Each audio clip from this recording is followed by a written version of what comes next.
Il y a différentes sortes d'ingratitude. Il y a l'ingratitude en ne donnant pas à Dieu notre offrande. Première ingratitude. Il y a l'ingratitude en ne payant pas à Dieu nos dîmes. Deuxième ingratitude. Il y a l'ingratitude en ne venant pas à l'église le dimanche, parce que la Bible dit Dieu s'est reposé, Dieu a travaillé 6 jours, le 7e jour Dieu a ordonné que ça soit son jour, que sa création vienne pour sanctifier ce jour afin de l'adorer.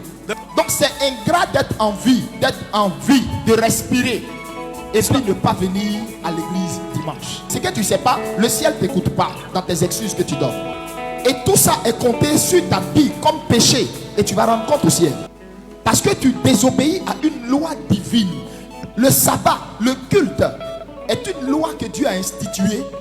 Et du fait que tu désobéis à ça, tu t'en prends à celui qui a ordonné et établi cette loi. Parce que quand tu dis au Seigneur, j'ai trop travaillé, je suis fatigué, donc je ne peux pas venir à l'église. En même temps que tu dis ça, Dieu dit aux anges, regardez sur la terre, s'il n'y a pas de gens qui sont en ce moment gravement malades et qui disent, mais si simplement j'avais juste un peu de force, je serais venu à l'église. Quand Dieu pense que toi tu as cette force et tu te lèves et tu dis, je suis trop fatigué, donc je ne peux pas être à l'église dimanche, tout ça t'est compté comme un péché.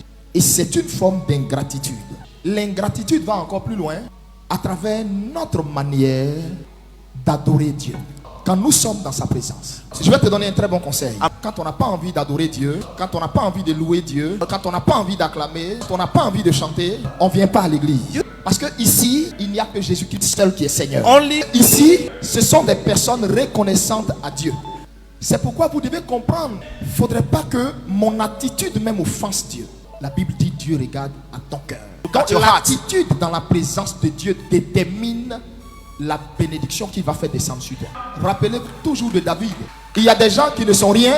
Ils arrivent peut-être à manger 2-3 fois par jour. Pour eux, c'est signe d'aisance.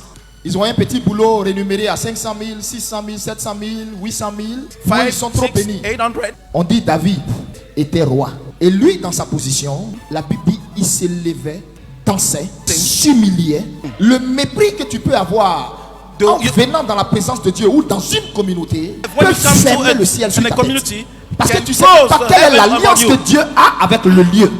Toi-même, tu peux compliquer les choses en sortant d'ici. C'est pourquoi je dis, mieux valait pour toi ne pas venir si tu sais que tu n'as pas envie de chanter, tu n'as pas envie de danser. Ce qu'on fait ici ne t'intéresse pas.